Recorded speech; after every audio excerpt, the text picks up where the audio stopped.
Assalamualaikum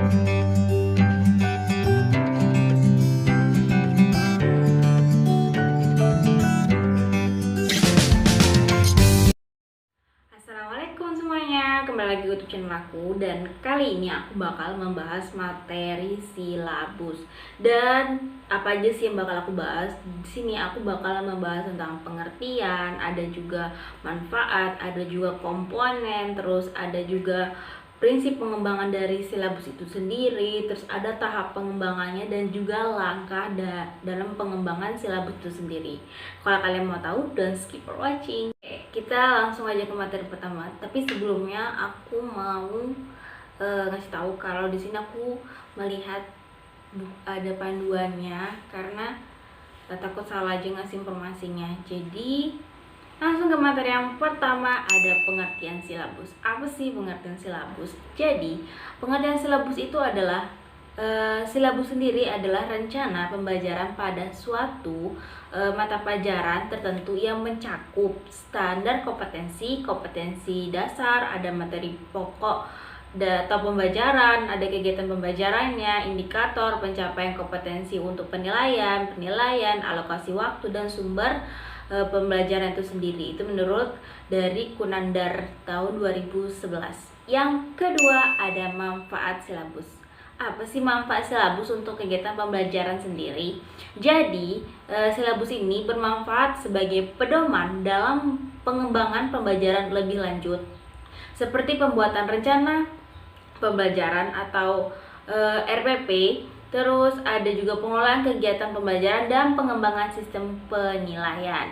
Ada manfaat silabus yang lain adalah silabus juga bermanfaat sebagai pedoman untuk merencanakan pengelolaan kegiatan pembelajaran seperti kegiatan pembelajaran secara klasikal, kelompok kecil, atau pembelajaran secara individual. Demikian pula silabus sangat bermanfaat untuk mengembangkan sistem penilaian.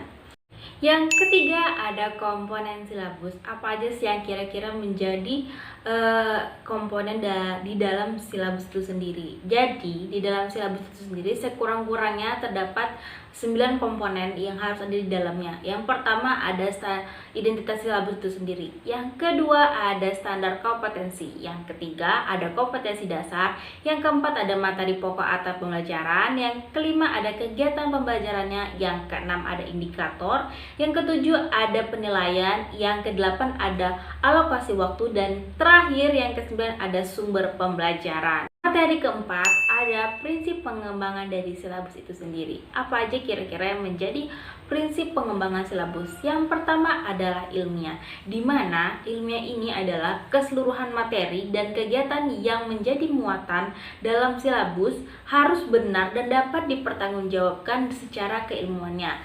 Yang kedua ada relevan, di mana relevan itu sendiri adalah cakupan, kedalaman, tingkat kesukaran, dan urutan penyajian masing materi itu dalam silabus sesuai dengan tingkatan perkembangan fisik, intelektual, sosial, emosional, dan spiritual peserta didiknya. Dan yang ketiga ada sistematis, di mana komponen-komponen silabus saling berhubungan secara fungsional dalam mencapai kompetensi. Terus yang keempat ada konsistensi, di mana adanya hubungan yang konsisten antara kompetensi dasar, indikator, materi pokok, pengembangan belajar, sumber belajar, dan sistem penilaian. Yang kelima ada kecukupan, di mana cakupan indikator, materi pokok, pengalaman belajar, sumber belajar, dan sistem penilaian ini cukup untuk menunjang pencapaian kompetensi dasar. Yang keenam ada aktual dan konstekstual, di mana cakupan indikator, materi pokok, pengalaman belajar, sumber belajar, dan sistem penilaian memperhatikan pengembangan ilmu teknologi dan seni mutakhir dalam kehidupan nyata dan peristiwanya yang terjadi. Yang ketujuh ada fleksibel, di mana keseluruhan komponen silabus ini dapat mengakomodasikan keragaman peserta didiknya. Yang kedelapan dan yang terakhir adalah menyeluruh, di mana komponen silabus mencakup keseluruhan ranah kompetensi, yaitu ada kognitif, afektif, dan psikomotorik, atau sesuai dengan esensi mata pelajaran masing-masing dari mata pelajaran masing-masing, setiap mata pelajarannya.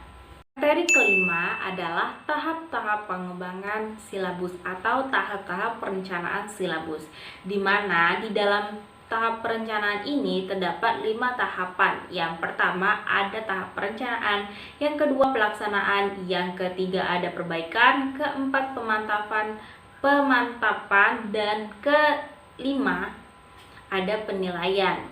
Di mana pada perencanaan itu adalah mengumpulkan, mempersiapkan informasi, berburu referensi yang sesuai dengan berbagai sumber.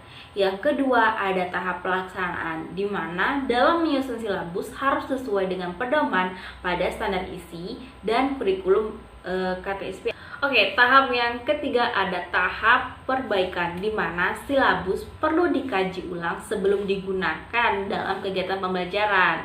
Terus pengajian dapat melibatkan para spesialis kurikulum, ahli mata pelajaran, ahli didaktik metodik, ahli penilaian, psikolog, guru atau instruktur, kepala sekolah, pengawas, staf profesional, dinas pendidikan, terus perwakilan orang tua siswa dan siswa itu sendiri. Yang keempat ada tahap pemantapan, di mana masukan dari pengajian ulang ini dapat dijadikan bahan perkembangan untuk memperbaiki buram yang awal.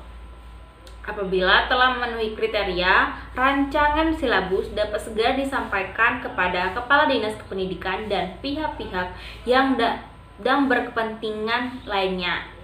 Dan tahap yang kelima ada penilaian silabus, di mana penilaian pelaksanaan silabus perlu dilakukan secara berkala menggunakan mode-mode penilaian kurikulum. Oke, materi yang kelima atau yang terakhir adalah langkah-langkah pengembangan silabus. Di sini saya mengambil langkah-langkah pengembangan silabus menurut Trianto tahun 2010. Yang pertama adalah mengkaji standar kompetensi dan kompetensi dasar mata pelajaran sebagaimana tercantum pada standar isi.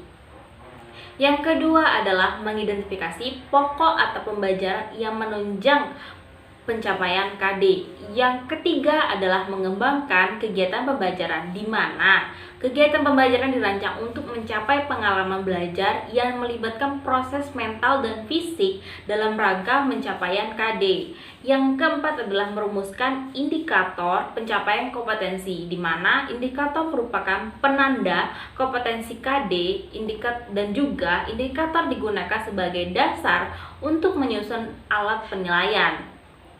Yang kelima adalah menentukan jenis penilaiannya. Penilaian pencapaian kompetensi dasar siswa dilakukan untuk berdasarkan indikator.